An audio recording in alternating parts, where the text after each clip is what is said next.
ഇപ്പോൾ ആരംഭിക്കാൻ പോകുന്നു ദേശത്തിന്റെ ഏറ്റവും വലിയ പ്രോഗ്രാം ആപ്കി അദാലത്ത്. രജത് ശർമ്മയോടൊപ്പം.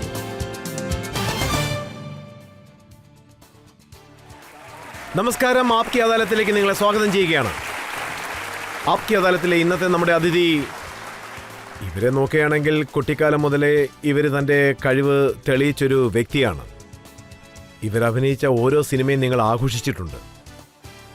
ഈ ആക്ട്രസിനെ കുറിച്ച് നമ്മൾ പറയുകയാണെങ്കിൽ നാച്ചുറലാണ്, വെർസറ്റൈൽ, അതുമാത്രമല്ല പുതിയ തലമുറയുടെ ഹിറ്റ് സ്റ്റാറായ ആലിയ ഭട്ട്.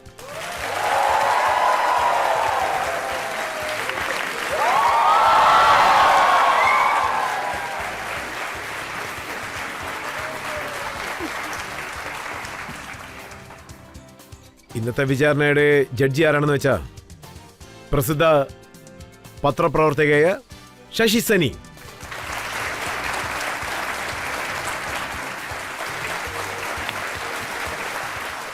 നമുക്ക് വിചാരണ തുടങ്ങുന്നതിന് മുൻപ് ഇന്നത്തെ ജഡ്ജിയായ ശശി സനിയോട് അതിനുള്ള അനുവാദം നമുക്ക് ആദ്യം ചോദിക്കാം. കോടതി നടപടികൾ ആരംഭിക്കാം. അലിയ, ഞാൻ നിങ്ങളോടും പ്രേക്ഷകരോടും ഒരു കാര്യം പറയുകയാണ്. ഒരു ഇൻസിഡൻസ് ഉണ്ട്. ആപ്കി അദാലത്തിന്റെ പ്രായം ആലിയ ഭട്ടിന്റെ പ്രായത്തിനേക്കാൾ 2 ദിവസം കൂടുതലാണ്. ആപ്കി അദാലത്തിന്റെ ആദ്യത്തെ എപ്പിസോഡ് ടെലികാസ്റ്റ് ചെയ്ത് 2 ദിവസം കഴിഞ്ഞപ്പോൾ ആലിയ ഭട്ട് ജനിച്ചു. അഭിമാനിക്കുന്ന കാര്യമാണ്. അതുകൊണ്ട് താങ്കളുടെ പ്രായം കണക്കിലെടുത്തുകൊണ്ട് താങ്കളോട് കുറച്ച് സോഫ്റ്റ് ആയിട്ട് ചോദ്യങ്ങൾ ചോദിക്കാനാണ് ഞാൻ ആഗ്രഹിക്കുന്നത്. അത് പിന്നെ തീർച്ചയായും അങ്ങനെ തന്നെ ആയിരിക്കണമല്ലോ. ആപ്കി അദാലത്തിലെ ഇന്നത്തെ വിചാരണ നമ്മൾ തുടങ്ങുകയാണ്. ആദ്യത്തെ കുറ്റാരോപണം. ആപ്കി അദാലത്തിൽ ഫിലിം സ്റ്റാർ ആലിയ ഭട്ടിന്റെ മേലുള്ള കുറ്റാരോപണം ഇവർ തന്റെ ഇമേജിന്റെ കാര്യത്തിൽ കോഷ്യസ് ആണ് എന്നുള്ളതാണ്. ഇവിടെ നോക്കുകയാണെങ്കിൽ താങ്കളുടെ അഭിനയം പ്രശംസനീയമായത് നാച്ചുറൽ, വെർസറ്റൈൽ, ഹൈവേ വളരെ ഡെയറിംഗ് ആയിട്ടുള്ള ഒരു ഫിലിമായിരുന്നു. ഉടുത്ത പഞ്ചാബ്, അതിൽ താങ്കളുടെ അഭിനയം പ്രശംസനീയമാണ്. പക്ഷേ റിസർച്ച് ചെയ്തപ്പോഴാണ് അറിഞ്ഞത് താങ്കൾ വേറെന്തോ ആകാനാണ് ആഗ്രഹിച്ചതെന്ന്. ആക്ച്വലി ഞാൻ പിന്നെ ഇതിലേക്ക് വരുന്ന സമയത്ത് കരീഷ്മ കപൂറിനെയും ഗോവിന്ദയെയും ഈ സ്ക്രീനിൽ കണ്ടപ്പോൾ ഞാൻ ആ സമയത്ത് വളരെ യങ്ങായിരുന്നു. എനിക്ക് ആക്ടിംഗ് എന്താന്ന് പോലെ അറിയില്ല. അപ്പോ ഐ ജസ്റ്റ് അണ്ടർസ്റ്റുഡ് ഇവർ രണ്ടുപേരും എല്ലായിടത്തും ഡാൻസ് ചെയ്യുകയാണ്. ഗാർഡനിലും റോഡിലും പിന്നെ ട്രക്കിന്റെ മേലെയും കട്ടിലിന് മേലെയും അങ്ങനെ എല്ലായിടത്തും. എനിക്ക് സത്യത്തിൽ അപ്പോഴാണ് ഇൻട്രസ്റ്റ് വന്നു തുടങ്ങിയത് തന്നെ. ഞാൻ അതേപോലെ ഡാൻസ് ചെയ്യണമെന്ന് ആഗ്രഹിച്ചു. പക്ഷെ അപ്പോഴെനിക്കറിയില്ല സീൻ ചെയ്യണം, ആക്ടിംഗ് ചെയ്യണം, സംസാരിക്കണം എന്നൊക്കെ. എന്റെ യഥാർത്ഥ താല്പര്യം ഡാൻസിന്മേലായിരുന്നു. പക്ഷെ അതിനുശേഷമാണ് ഞാൻ അറിഞ്ഞത് മുഴുവൻ പടത്തിലും നമ്മൾ ചെയ്യണമെന്ന്. പിന്നീട് അതെല്ലാം എനിക്ക് വളരെ ഈസി ആയിത്തീർന്നു. എന്താ, കരീഷ്മയും ഗോവിന്ദയും ഷാരൂഖിനെയും കാണാൻ വേണ്ടി സ്കൂള് കട്ട് ചെയ്ത് പോകുന്നു കേട്ടു. ഇടയ്ക്കിടയ്ക്ക് അങ്ങനെ ചെയ്യാറുണ്ട്. പക്ഷെ ആക്ച്വലി സൺഡേസിൽ ഇത്രയധികം പടങ്ങൾ വരുന്നതല്ലേ, ഞാൻ ടിവിയുടെ മുന്നിൽ അങ്ങനെ കുത്തിയിരുന്ന് തുടർച്ചയായി എല്ലാ പടങ്ങളും കാണാറുണ്ട്. ബട്ട് ഒബ്വിയസ്ലി എല്ലാ യങ്സ്റ്റേഴ്സും ആ സമയത്ത് ഏതെങ്കിലും പടം കാണണമെങ്കിൽ കട്ടടിച്ചല്ലേ മതിയാവൂ. കാരണം അവർക്ക് വേറെ സമയം കിട്ടാറില്ല. പക്ഷെ എന്നെ സംബന്ധിച്ച് മൂവി കാണുന്നത് വലിയ കാര്യമാണ്. കൊച്ചു കൊച്ചു ഹോത്തായ പോലുള്ള സിനിമ ആദ്യം ചെയ്യണമെന്ന് താങ്കൾ ആഗ്രഹിച്ചിരുന്നു? എന്നുവെച്ചാൽ അങ്ങനെയുള്ള പടങ്ങളുടെ ആഗ്രഹം തീർച്ചയായും പൂർത്തിയായല്ലോ. കരം ജോഹറാണ് ഡയറക്ട് ചെയ്തത്. So it is like a dream come true, only directed by him. അങ്ങനെയാണെങ്കിൽ ആദ്യത്തെ സിനിമ എക്സ്പീരിയൻസ് എങ്ങനെ ഉണ്ടായിരുന്നു? ശരിക്കും നെർവസ് സത്യത്തിൽ ആയിരുന്നു? ഞാൻ വളരെ നെർവസ് ആയിരുന്നു. എനിക്ക് വെറും 17 വയസ്സായിരുന്നു. ഞാൻ ആ പടം ചെയ്യുമ്പോ ഷൂട്ടിംഗ് തുടങ്ങുന്ന സമയത്ത് എനിക്ക് കൃത്യം 18 വയസ്സാവുകയായിരുന്നു.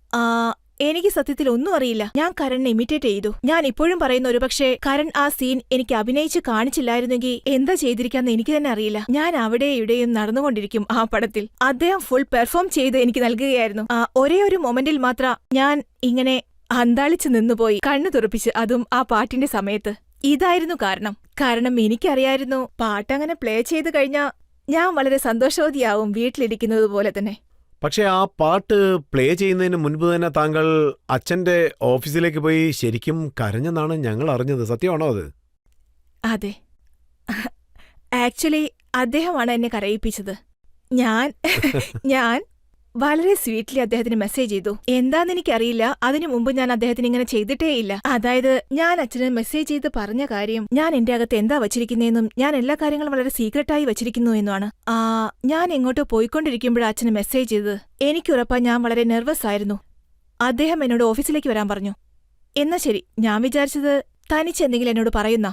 അങ്ങനെയല്ല, ഞാൻ അങ്ങോട്ട് പോയപ്പോ ഇമ്രാൻ ഹാസിം അവിടെയുണ്ടായിരുന്നു. പിന്നെ എന്റെ ചേച്ചി പൂജ, എന്റെ ചിറ്റപ്പൻ മുകേഷ് സർ, അങ്ങനെ ഒരുപാട് പേരുണ്ടായിരുന്നു. 7 8 പേരുണ്ടായിരുന്നു. എന്റെ അച്ഛനെയും കൂടി ചേർത്താൽ വലിയൊരു വാൾക്കൂട്ടം പോലെ. എല്ലാരും അങ്ങനെ ചുറ്റിലിരിക്കുന്നു, സംസാരിച്ചുകൊണ്ടിരിക്കുന്നു. നല്ലൊരു വൈബ് ഉണ്ടായിരുന്നു. അതെ, തീർച്ചയായും. ഞാൻ അങ്ങനെ നേരെ അകത്തേക്ക് പോയി. പക്ഷേ ഞാൻ ചിരിച്ചിരുന്നില്ല, മുഖം ഇങ്ങനെ വെച്ചു. അപ്പോ അച്ഛൻ പറഞ്ഞു, ആലിയ വളരെ നെർവസാണ്, വരൂ മിഡിലേക്ക് നിൽക്കൂ എന്ന്. അപ്പൊ ഞാൻ പറഞ്ഞു ഓക്കെ, അതിനെന്താ. പക്ഷെ ഇപ്പൊ ആലോചിക്കുമ്പോ ഓൾമോസ്റ്റ് ആപ്കി അദാലത്ത് പോലെയുള്ള ആംബിയൻസ് ആയിരുന്നു. അങ്ങനെ നിന്നപ്പോൾ അദ്ദേഹം എന്നോട് പറഞ്ഞു, ഓക്കെ, നീ ഇപ്പോൾ പറയേണ്ടത് നിന്റെ ഫീലിംഗ്സ് എന്താണെന്നാണ്. ആദ്യം ഞാൻ വളരെ ഇറിറ്റേറ്റ് ആയി. എന്താ അച്ഛൻ ഇങ്ങനെ സ്പോട്ട്ലൈറ്റിൽ നിന്നുകൊണ്ട് സംസാരിക്കാൻ പറയുന്നു. ശരി, ഞാനത് കാര്യാക്കില്ല. ഞാൻ സംസാരിക്കാൻ തുടങ്ങി. സംസാരിച്ച് ഞാൻ കരഞ്ഞു. എന്റെ ഏറ്റവും വലിയ പേടി ഇതായിരുന്നു. അത് എന്റെ ജീവിതത്തിൽ ഞാൻ ഏറ്റവും പ്രധാനപ്പെട്ടതായി ചെയ്യേണ്ട കാര്യം എന്താണ്, ഞാൻ അതിലത്ര ഗുഡല്ല.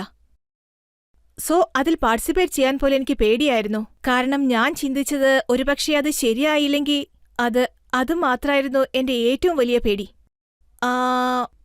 പിന്നീടത് മനസ്സിലാക്കി ഞാൻ ആ നിമിഷം പറയുകയും ചെയ്തു, ആ ഹോൾ പ്രോസസ് ഇപ്പോൾ നിങ്ങൾ എന്നോട് സംസാരിക്കുന്നതിന് മുമ്പ് നിങ്ങളും പറഞ്ഞിരുന്നില്ലേ, അതായത് ഈ ഷോ തുടങ്ങുന്നതിന് മുമ്പ് നിങ്ങൾ നെർവസ് ആയിരിക്കുന്നത്. അതെ, എല്ലാവരുടെയും മുന്നിൽ വെച്ച് പറയാൻ വേണ്ടിയല്ലല്ലോ. അല്ല, സത്യത്തിൽ അത് നല്ല കാര്യമാണ്. നെർവസ്നെസ് നമ്മളിൽ നല്ല കാര്യം ഉണ്ടാക്കുന്നത്. അതുകൊണ്ടല്ലേ 25 വർഷമായി ഈ ഷോ നല്ല രീതിയിൽ പോയിക്കൊണ്ടിരിക്കുന്നത്. അപ്പൊ ഞാനും ഓരോ ഷോട്ട് നൽകുന്നതിന് മുമ്പും ക്യാമറയുടെ മുന്നിൽ വരുന്നതിന് മുമ്പ് നെർവസ് ആയിരിക്കും. പിന്നെ അതുമാത്രല്ല, എന്താ ട്രജക്ടറി എന്ന് വെച്ചാ ദൈവം സഹായിച്ച് എന്റെ കരിയറും 25 വർഷം പോകട്ടെ. അതിനേക്കാളും കൂടുതലാണ്, ഒരു സംശയവുമില്ല. താങ്കളുടെ ആദ്യത്തെ സിനിമ ഹിറ്റായ സമയത്ത് ഭട്ട് സാർ എന്നോട് പറഞ്ഞതാണ് അദ്ദേഹം താങ്കളോട് ഓട്ടോഗ്രാഫ് ചോദിച്ചെന്ന് കേട്ടു. അതെ, അദ്ദേഹം ഒരു സ്റ്റാർ ആണ്, സെലിബ്രിറ്റിയാണ്, ഡയറക്ടറാണ്. ആ സമയത്ത് താങ്കളുടെ ഫീൽ എങ്ങനെയായിരുന്നു? എനിക്ക് സന്തോഷായിരുന്നു. ഞാൻ അദ്ദേഹത്തിന് ഓട്ടോഗ്രാഫ് നൽകിയപ്പോ അദ്ദേഹം വളരെ ഇമോഷണൽ ആയിരുന്നു. പക്ഷെ അത് പുറത്തു കാണിച്ചില്ല. എങ്കിലും ആ ഓട്ടോഗ്രാഫ് ലാമിനേറ്റ് ചെയ്ത് സേഫായി വെച്ചിട്ടുണ്ട്. അതുമാത്രല്ല, ഒരുപാട് വർഷത്തിനു ശേഷം അതേ ഓട്ടോഗ്രാഫ് എനിക്ക് അദ്ദേഹം തിരിച്ചു നൽകുകയും ചെയ്തിരുന്നു എന്റെ ബർത്ത്ഡേ സമയത്ത്. കാരണം താങ്കൾ അതിൽ എഴുതിയിരുന്നു, thank you papa for not helping at all. Correct. Thank you papa for not helping me at all. അതിന്റെ അർത്ഥം മറ്റൊന്നുമല്ല, എന്റെ ആദ്യത്തെ പടം ആഗ്രഹിച്ചിരുന്ന അദ്ദേഹത്തോടൊപ്പം ചെയ്യാമായിരുന്നു. അതേപോലെ അദ്ദേഹത്തിനും എന്നെ ഒരുപാട് സഹായിക്കാമായിരുന്നു. പക്ഷേ എന്റെ അമ്മ പോലെ എന്താ ചെയ്തതെന്ന് വെച്ചാ എന്നെ തനിച്ചു വിടുകയായിരുന്നു. അവരെല്ലാം ചിന്തിച്ചത് ഇത്ര മാത്രാണ്, ഞാൻ എന്റെ തീരുമാനങ്ങൾ ഓണായി എടുക്കണമെന്നും എന്തേലും വീഴ്ച വന്നാൽ അതെല്ലാം സ്വയം പരിഹരിക്കണമെന്നും. പക്ഷെ സപ്പോർട്ടിന് അവരുണ്ടായിരുന്നു. പക്ഷേ അവർ ആഗ്രഹിച്ചത് ഞാൻ ആലിയ ഭട്ട് ആയിരിക്കണമെന്നാ, അല്ലാതെ മഹേഷ് ഭട്ടിന്റെ മകൾ ആലിയ ഭട്ടല്ല. എല്ലാം ഞാൻ സ്വയം ചെയ്യണമെന്ന്. സോ ഇക്കാരണങ്ങൾ കൊണ്ട് തന്നെ സാധാരണ പാരന്റ്സ് എല്ലാം ചെയ്യാറുള്ളത് എല്ലാം ഒരുമിച്ച് ചെയ്യണമെന്നാണ്. പക്ഷേ ഞാൻ അതിന്റെ ഓപ്പോസിറ്റ് ആഗ്രഹിച്ചു. എല്ലാം എന്റെ ഇഷ്ടത്തിൽ സ്വാതന്ത്ര്യത്തോടെ ചെയ്യണമെന്ന്. പക്ഷെ വീഴുമ്പോൾ മാത്രം സപ്പോർട്ട് ചെയ്യണം. താങ്കളോട് പലരും ചോദിച്ച ചോദ്യമായിരിക്കും ഇത്. കാരണം അത്രയും വലിയൊരു ഡയറക്ടറായ അദ്ദേഹം എന്തുകൊണ്ട് താങ്കളെ വെച്ചൊരു സിനിമ എടുത്തില്ല എന്നുള്ളത്. അത് പിന്നെ എല്ലാരും ചോദിക്കാറുണ്ട് എപ്പോഴാണ് അദ്ദേഹത്തോടൊപ്പം ജോലി ചെയ്യുന്നതെന്ന്. പക്ഷെ കാത്തിരിക്കൂ, നല്ല കാര്യങ്ങൾ നടക്കാൻ ഒരുപാട് സമയമെടുക്കില്ലേ. ഭട്ട് സാർ താങ്കളെ എത്രത്തോളം ഇഷ്ടപ്പെടുന്നു എന്നുള്ളതിന് ഒരു ചെറിയ സീക്രട്ട് എന്റെ കൈവശമുണ്ട്. ആക്ച്വലി അതൊരു മെസ്സേജാണ്. അത് കേൾക്കുമ്പോൾ മനസ്സിലാവും. അത് ഈ മെസ്സേജ് കുറച്ചു സമയത്തിന് മുൻപാണ് അദ്ദേഹം അയച്ചത്. അതും താങ്കൾക്ക് വേണ്ടി, ആലിയ ഭട്ടിന് വേണ്ടി. ആലിയ എന്ന് പറയുന്നത് തന്നെ ഒരു അതിശയമാണ്. നിങ്ങൾ നോക്കുവാണെങ്കിൽ രജത് സാർ, നിങ്ങളുടെ ആപ്കി അദാലത്തിൽ എനിക്ക് വരാൻ ഏകദേശം 50 വർഷമായി, മനസ്സിലായില്ലേ? പക്ഷെ ആലിയ 25 വയസ്സിൽ തന്നെ എത്തി. ഇതൊരു അതിശയമാണെന്നല്ലാണ്ട് എന്താ പറയേണ്ടത്. ഇത്രയും കൊച്ചു പ്രായത്തിൽ തന്നെ അവൾ ഒരുപാട് കാര്യങ്ങൾ സാധിച്ചിട്ടുണ്ട്. ജനങ്ങൾ പറയുന്നത് സത്യം തന്നെയാ. അതായത് ബ്രാൻഡ് എന്ന് പറയുന്നത് മഹേഷ് ഭട്ട് ഏകദേശം ശ്മശാനത്തിന്റെ അളവിനെത്തിയിട്ടുണ്ട്. എനിക്കവള് ഒരു ജന്മം കൂടിയാണ് നൽകിയിരിക്കുന്നത്. എനിക്ക് വളരെ സന്തോഷമാണ് എൻ്റെ മകളാണിത് ചെയ്തിരിക്കുന്നതെന്നുള്ളതിൽ. കാരണം എൻ്റെ മകള് എന്നെ കഴിഞ്ഞ് മുകളിലോട്ട് പോകുന്ന കാര്യം എന്നെക്കൊണ്ട് ചിന്തിച്ചു പോലും നോക്കാൻ പറ്റുന്നില്ല.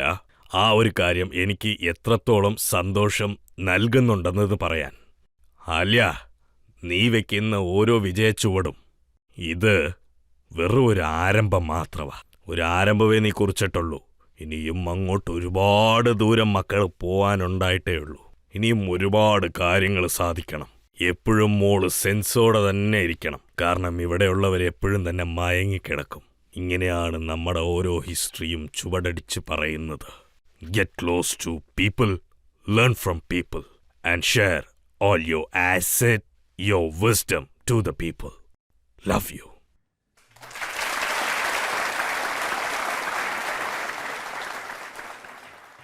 ഇതിനേക്കാൾ നല്ലൊരു മെസ്സേജ് വേറെ ആർക്കും നൽകാൻ സാധിക്കില്ല. അത്രയ്ക്ക് മനോഹരമായിരുന്നു അത്. അച്ഛനെക്കുറിച്ച് താങ്കൾക്ക് എന്തെങ്കിലും പറയാനുണ്ടോ? താങ്കളുടെ കണ്ണിൽ നിന്നും കണ്ണീര് വരുന്നു. ആ, സത്യത്തിൽ ഞാൻ പറയാൻ ആഗ്രഹിക്കുന്നത്, മഹേഷ് ഭട്ട് ഒരിക്കലും സമാധിയിലേക്ക് പോകാൻ പാടില്ല. ആ, അദ്ദേഹം കാരണം ഇന്ന് എനിക്കെന്താ തോന്നുന്നതെന്ന് വെച്ചാൽ, എല്ലാവരും എന്നോട് ചോദിക്കുന്നത് വ്യത്യസ്തമായ റോളുകൾ എങ്ങനെ ചെയ്യുന്നു, എങ്ങനെയാ ക്യാരക്ടേഴ്സ് മനസ്സിലാക്കുന്നത്. അതിന്റെയെല്ലാം ഒരേ കാരണം, അതെല്ലാം സംഭവിക്കുന്നത് എന്റെ അപ്ബ്രിംഗിങ് കൊണ്ടാണ്. അദ്ദേഹം കാരണവും എന്റെ മമ്മി കാരണവും. So thank you. ഒരുപക്ഷെ നിങ്ങളില്ലായിരുന്നെങ്കിൽ, ആക്ച്വലി നിങ്ങളെ എല്ലാം ചെയ്തത്, പ്രൗഡ്ലി ഞാനങ്ങനെ വിശ്വസിക്കുന്നു. ഞാനൊന്നും ചെയ്തില്ല. So thank you. ആലിയ, പൊതുവേ എല്ലാവരും താങ്കളോട് ചോദിക്കുന്ന ഒരു ചോദ്യമുണ്ട്. അതായത് ഹൈവേയെക്കുറിച്ചുള്ള ചോദ്യമാണ്. എങ്ങനെ അങ്ങനെ ഒരു ക്യാരക്ടർ സെലക്ട് ചെയ്തു? അതായത് വളരെ ഡയറിംഗ് ആയിട്ടുള്ള ആ ക്യാരക്ടർ എങ്ങനെ സെലക്ട് ചെയ്തു? ആക്ച്വലി ഈ പടത്തിന് വേണ്ടി എംതിയാസ് എന്നെ കാണാൻ വന്നപ്പോ ഞാൻ സത്യത്തിൽ വളരെ ഷോക്കായി പോയി. സ്റ്റുഡൻസ് ഓഫ് ദി ഇയർ എന്ന പടം ചെയ്തതിന് ശേഷമാണ് എന്നെ കാണാൻ വരുന്നത്. എന്നിൽ എന്താ കണ്ടേന്നറിയില്ല. സ്റ്റുഡൻസ് ഓഫ് ദി ഇയർ നല്ല ഗ്ലാമറസ് ഫിലിമാണ്. അഭിനയത്തിന് വേണ്ടി എനിക്ക് ആ പടത്തിൽ സ്കോപ്പ് ഇല്ലായിരുന്നു. പക്ഷെ അതിൽ ഡാൻസ് എല്ലാം ചെയ്യുമ്പോൾ വളരെ ഗ്ലാമറസ് ആൻഡ് ബ്യൂട്ടിഫുൾ ആയിരുന്നു.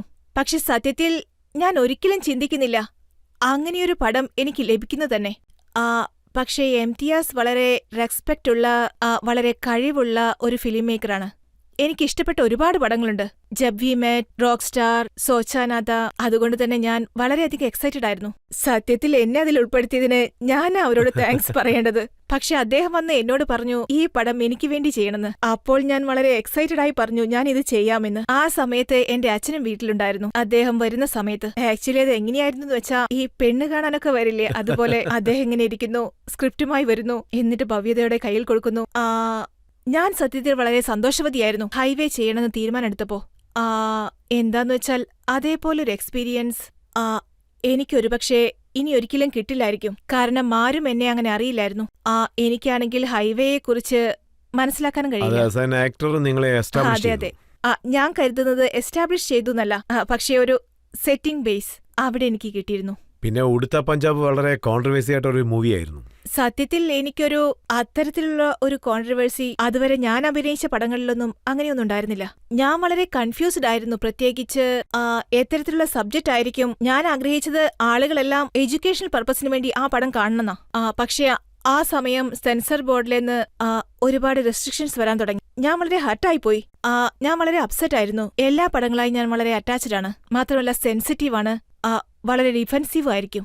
യഥാർത്ഥത്തിൽ അവിടെ എന്താ സിറ്റുവേഷൻ എന്ന് വെച്ചാൽ, സോഷ്യൽ സിറ്റുവേഷൻ, അതിനെക്കുറിച്ചുള്ള എല്ലാ കാര്യങ്ങളും നമ്മളുടെ കൺട്രിയിലുള്ളവർ അറിയണം, നമ്മുടെ ജനങ്ങൾ അറിയണം.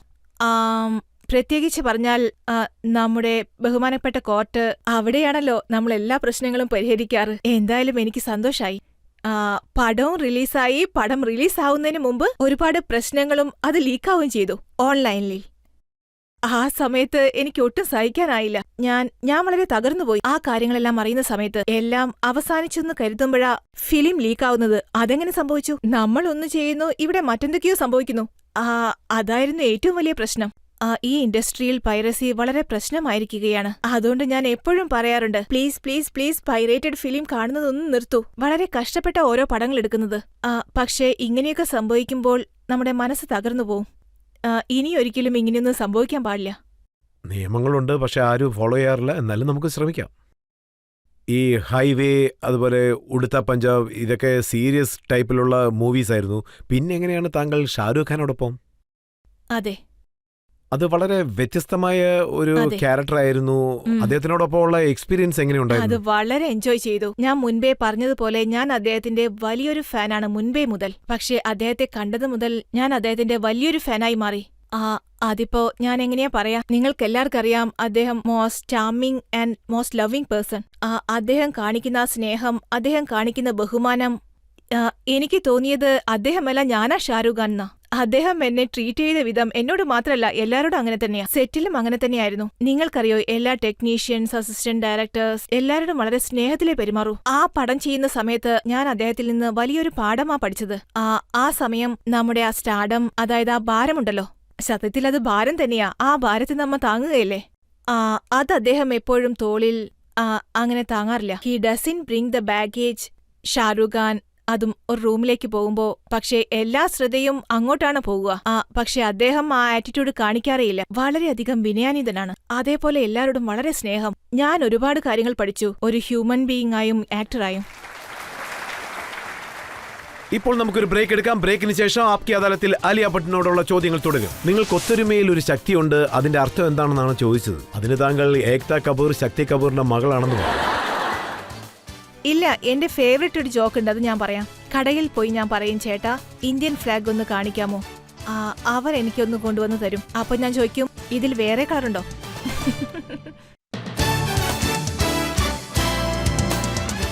Welcome back. ആപ്കി അദാലത്തിൽ ഇന്നത്തെ നമ്മുടെ അതിഥി യങ് ജനറേഷന്റെ ഒരു ഹരമായി മാറിയിരിക്കുന്ന ആലിയ ഭട്ടാണ്. ആപ്കി അദാലത്തിലെ അടുത്ത കുറ്റാരോപണം. ആപ്കി അദാലത്തിൽ ഫിലിം സ്റ്റാർ ആലിയ ഭട്ടിന്റെ മേലുള്ള കുറ്റാരോപണം ഇവരൊരു കോൺട്രവേഴ്സി ക്യൂനാണ് എന്നുള്ളതാണ്. ഒരു 2 വർഷത്തിനു മുമ്പ് ആലിയ ഭട്ട് ഷാരൂഖ് ഖാൻ എന്നോട് പറഞ്ഞു ആലിയ ഭട്ടിനെ ആപ്കി അദാലത്തിലേക്ക് വിളിക്കണമെന്ന്. ഞാൻ അദ്ദേഹത്തിനോട് പറഞ്ഞു, ഒരു കൊച്ചുകുട്ടിയല്ലേ, അതൊരു പാവം പിടിച്ച കുട്ടിയല്ലേ എന്ന്. അദ്ദേഹം പറഞ്ഞു, അല്ലല്ല, ഹൈലി ടാലന്റഡ് ആണ്, അതൊരു ബോംബാണെന്ന്. ഞാൻ അദ്ദേഹത്തിനോട് പറഞ്ഞു, അലിയുടെ മേൽ കോൺട്രവേഴ്സി ഒന്നും ഇല്ലല്ലോ എന്ന്. അപ്പൊ അദ്ദേഹം പറഞ്ഞു, ഇല്ലല്ലോ, വലിയ കോൺട്രവേഴ്സി ഒക്കെ ഉണ്ടെന്ന്. അവരെവിടെ പോവുകയാണെങ്കിലും വലിയ കോൺട്രവേഴ്സി പിന്നാലെ വരുമെന്നും പറഞ്ഞു. താങ്കളാണോ അത് ക്രിയേറ്റ് ചെയ്യുന്നത്? ഇല്ലില്ല, ഞാനെന്തിനാ ക്രിയേറ്റ് ചെയ്യുന്നേ? ഞാൻ അറിഞ്ഞിടത്തോളം വലിയ ആളുകൾ, വലിയ ഫിലിം സ്റ്റാർസ്, അവർക്കൊരു ക്യൂരിയോസിറ്റി കാണും, എല്ലാവരും അവരെക്കുറിച്ച് മാത്രം സംസാരിക്കാവൂ എന്നുള്ളതിനെക്കുറിച്ച്. പക്ഷേ ആലിയ ഭട്ട് വളരെ സ്മാർട്ടായി, വളരെ ബുദ്ധിപരമായി ഒരു ഇന്റർവ്യൂവിൽ എനിക്ക് വലിയ കഴിവൊന്നും ഇല്ലെന്ന് പറഞ്ഞു. അതിനുശേഷം എല്ലായിടത്തും ആലിയ ഭട്ടിനെ കുറിച്ചാണ് സംസാരം. അതൊരു സ്മാർട്ട് മൂവ് അല്ലേ? ഇല്ല, അത് ആക്ച്വലി എന്താന്ന് വെച്ചാ, ഒരു കാലത്ത് ഞാൻ ഓരോ വട്ടത്തരങ്ങൾ വിളിച്ചു പറഞ്ഞിരുന്നു. അതുകൊണ്ട് തന്നെ പലപ്പോഴും ഒരുപാട് ജോക്കുകൾ വരാൻ തുടങ്ങി. അവൾക്ക് കാര്യമായിട്ടൊന്നും അറിയില്ല, അങ്ങനെയൊക്കെ. സോ ഞാൻ എന്താ മനസ്സിലാക്കിയെന്ന് വെച്ചാ, നമുക്കറിയാത്ത കാര്യങ്ങളൊന്നും അത്ര മോശമല്ല. അതുകൊണ്ട് ഞാൻ ആദ്യമേ പറഞ്ഞു, എനിക്കൊന്നും അറിയില്ല, എന്നോട് ക്ഷമിക്കൂ എന്ന്. അതോടെ എല്ലാരും എന്നെ ഉപേക്ഷിച്ചു. അതിനുശേഷം ഞാൻ ഒന്നിനും മറുപടി പറയേണ്ട ആവശ്യമില്ലല്ലോ. Very simple. രജനീകാന്തിനെ കുറിച്ചൊരു തമാശ പറയാൻ 50 വർഷം എടുത്തു. പക്ഷെ 5 വർഷത്തിനുള്ളിൽ ആലിയ ഭട്ട് വലിയൊരു കോൺട്രവേഴ്സി എടുത്തല്ലോ. ഇല്ല, ആരും മനഃപൂർവ്വം വട്ടത്തരം കാണിക്കില്ല. എനിക്ക് അങ്ങനെ ഒരു പ്ലാൻ ഉണ്ടായിരുന്നില്ല. സംഭവിച്ച ശേഷമാണ് ഞാൻ മനസ്സിലാക്കിയത് ഇങ്ങനെയൊക്കെ സംഭവിച്ചു എന്ന് തന്നെ. അതിനുശേഷം ഒന്നും ചെയ്യാൻ പറ്റില്ല. ഇതും കൂടി ഞാൻ പറയുന്നു, ലിസൺ, ഈ ജോക്സിനെ കുറിച്ച് ഞാൻ ചിന്തിക്കാറേയില്ല. അതുകൊണ്ട് തന്നെ എന്റെ പോപ്പുലാരിറ്റി വളരെയധികം വർദ്ധിച്ചു. അതാണ് സത്യം. സിംഗപ്പൂരിലുള്ള എല്ലാവർക്കും എന്നെ അറിയാം. സെക്യൂരിറ്റി ചെക്കപ്പിന് പോയാൽ അവർ പറയും, നിങ്ങളെ എനിക്കറിയാം. ഞാൻ പറയും, പടം കാരണല്ലേ. ശരി, അല്ലല്ല, നിങ്ങളെക്കുറിച്ചുള്ള ജോക്സ് വായിച്ചിട്ടുണ്ട്. ഇതേപോലെയുള്ള ജോക്സ് കാരണം സിംഗപ്പൂരിലുള്ളവരും എന്നെ അറിയുന്നുണ്ടെങ്കിൽ എനിക്കൊന്നും പറയാനില്ല. പക്ഷേ ഞാനല്ല ഇതൊന്നും ക്രിയേറ്റ് ചെയ്തേ. അതായത് മറ്റുള്ള ഫിലിം സ്റ്റാർസ് ഒക്കെ താങ്കളുടെ തമാശകൾ കേട്ട് ചിരിക്കുമ്പോ നിങ്ങൾ അവരുടെ ബാങ്ക് ബാലൻസും പോപ്പുലാരിറ്റിയും കണ്ടാണ് ചിരിക്കുന്നത്. ഇല്ല, അങ്ങനെയൊന്നും ചെയ്യില്ല. ഇല്ല, ഒരിക്കലും ചെയ്യില്ല. ഞാൻ എപ്പോഴും എന്നെക്കുറിച്ച് ഓർത്ത് ചിരിക്കും. ഒരുപക്ഷെ ഏതെങ്കിലും ജോക്സ് സ്റ്റുപ്പിഡ് ആണെങ്കിൽ ഒരിക്കലും ഞാൻ അതിന് ചിരിക്കാനും പോകുന്നില്ല. അതിനൊരിക്കലും ഞാനല്ല കാരണക്കാരി. നിങ്ങളുടെ ജോക്സ് നല്ലതല്ല. അപ്പൊ ഏത് ജോക്കാണ് വളരെ ഇൻട്രസ്റ്റിംഗ് ആയിട്ടുള്ളത്? ഒരു കാര്യം ഞാൻ വായിച്ചിരുന്നു.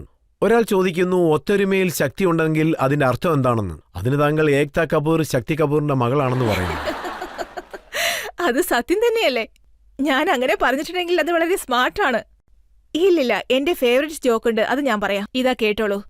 ഞാനൊരു കടയിലേക്ക് പോകുന്നു. അവിടെ പോയി ചോദിക്കുന്നു, ഇന്ത്യൻ ഫ്ലാഗ് ഒന്ന് കാണിക്കാമോ? അവർ എനിക്കൊന്ന് കൊണ്ടുവന്ന് തരും. അപ്പൊ ഞാൻ ചോദിക്കും, ഇതിൽ വേറെ കളറുണ്ടോ?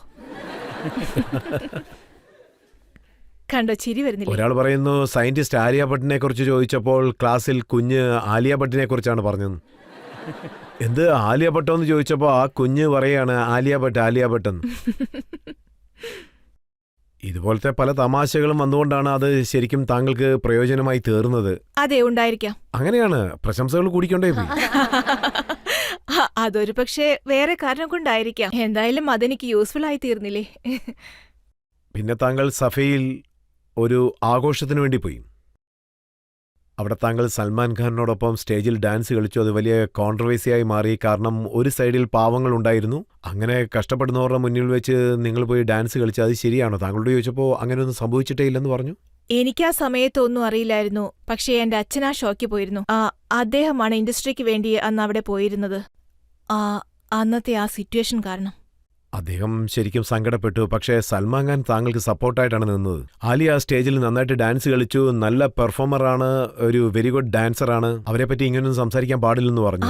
അപ്പോൾ എനിക്ക് എന്താ തോന്നിയെന്ന് വെച്ചാൽ എനിക്ക് വളരെ ബുദ്ധിമുട്ടായിരുന്നു. കാരണം ആ വിഷയത്തെക്കുറിച്ച് അപ്പോഴാണ് ആ ഡിബേറ്റൊക്കെ നടക്കുന്നത് തന്നെ. എനിക്ക് മനസ്സിലാവുന്നില്ല. അതിനു മുമ്പ് ഒരിക്കലും അല്ല, എനിക്കറിയില്ല. എന്ത് ആക്ഷൻ ആണെങ്കിലും അതിന് റെസ്പോൺസിബിലിറ്റിയും റിയാക്ഷനും ഉണ്ടായിരിക്കും. അതായത് നമ്മൾ എപ്പോഴും തയ്യാറായിരിക്കണമെന്ന്, പ്രത്യേകിച്ച് കൺട്രിയുടെ സിറ്റുവേഷൻ അനുസരിച്ച്. നിങ്ങൾ എവിടേക്കും പോവുകയാണെങ്കിൽ. സോ ആ സിറ്റുവേഷന് ശേഷം ഞാൻ വളരെ അവെയർ ആയിരുന്നു. അത്രയൊക്കെ തന്നെ. ഈ ഡഫർ ഇമേജ് താങ്കളുടെ പോപ്പുലാരിറ്റി കൂട്ടുകയാണ് ചെയ്തത്. ഈ ക്രൗഡഡ് മാർക്കറ്റിൽ ഒരു സ്മാർട്ട് എൻട്രി അല്ലേ കിട്ടിയത്? അങ്ങനെയും പറയാം. ക്രൗഡഡ് മാർക്കറ്റിൽ സ്മാർട്ട് എൻട്രി കിട്ടിയെന്നും അല്ല, നിങ്ങൾക്ക് ഇങ്ങനെയും പറയാം. ഞാൻ എന്റെ ഇമേജ് ഉണ്ടാക്കിയെടുത്തൊന്നും അത് ഈ സ്മാർട്ട് പീപ്പിളിന്റെ ഉള്ളിൽ ശരിയാവില്ല. ഞാൻ എപ്പോഴും യുണീക്ക് ആയിരിക്കും. അങ്ങനെയും പറയാലോ. ആക്ച്വലി സത്യം പറയുകയാണെങ്കിൽ ആലിയ ഭട്ട് എന്നുള്ള ഒരു വലിയ ബ്രാൻഡായിട്ട് മാറി. എല്ലാവരെയും കൺട്രോളിൽ വെച്ചിരിക്കുന്നു. ധാരാളം പണം സംഭവിച്ചു. എല്ലാവരെയും വിഡ്ഢികളാക്കി വലിയ ആളാകുകയും ചെയ്തു.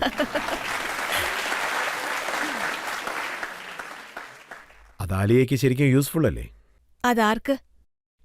ഇമേജ് ക്രിയേറ്റ് ആയിരിക്കുന്നു. സോഷ്യൽ മീഡിയയിൽ ഇത്രത്തോളം കോൺട്രവേഴ്സി ആയിരിക്കുന്നു. എനിക്ക് തോന്നുന്നത് ഇമേജ് ക്രിയേറ്റ് ആകുന്നതല്ല.